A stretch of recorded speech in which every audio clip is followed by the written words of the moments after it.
Hello friends, happy morning. இன்னைக்கு Monday March 23 வளர்ப்புற Krittika. நம்ம வீட்டு லஞ்ச் பாக்ஸ்க்கு வெஜ் மெனு தான். என்னென்னு பார்த்துடலாமா? White rice, plain sambar.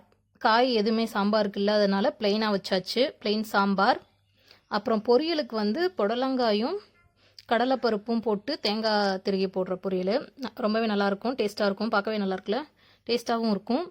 புடலங்காயை இப்படியும் செய்யலாம், இல்லைனா முட்டை போட்டும் செய்யலாம். முட்டையை உடச்சி ஊற்றியும் செய்யலாம், அதுவுமே பசங்களுக்கு பிடிக்கும். அதுக்கப்புறம் மாங்காய் சீசன் ஆரம்பிச்சிருச்சுல, இன்னும் நம்ம வீட்டில் இந்த டிஷ் எப்பயுமே இருக்கும். மோஸ்ட்லி மாங்காய் வாங்கினோன்னாவே வெல்லம் போட்டு இனிப்பு வச்சு பண்ணுவோம்ல, இதில் இனிப்பு, புளிப்பு, காரம், உப்பு அந்த எல்லாவோட டேஸ்ட்டும் இருக்கும். ஸோ அது பண்ணியாச்சு. அப்புறம் கடையில் வாங்கின ஊறுகாய் இருந்துச்சு, மாங்காய் ஊறுகாய் தான்.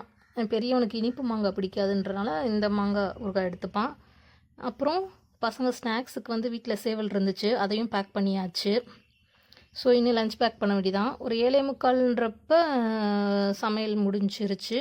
பசங்களுக்கும் சாப்பாடை கொடுத்துட்டு ஸ்கூலுக்கு ரெடி பண்ணிட்டாங்க. அந்த ஸ்கூலுக்கு போகும்போது வரைக்கும் கூட கடைசி வரைக்கும் வழக்கு தான். அப்படியே கிளம்பிட்டாங்க, அவங்களும் பாய் சொல்லிட்டு கிளம்பிட்டாங்க. நம்மளும் இன்னும் மிச்சம் இருக்க வேலையெல்லாம் பார்த்துட்டு ஆஃபீஸுக்கு கிளம்ப வேண்டியதான். உங்கள் வீட்டில் என்ன லஞ்ச் மெனுன்னு கமெண்ட்டில் சொல்லுங்கள். தேங்க்ஸ் ஃபார் வாட்சிங். பாய்.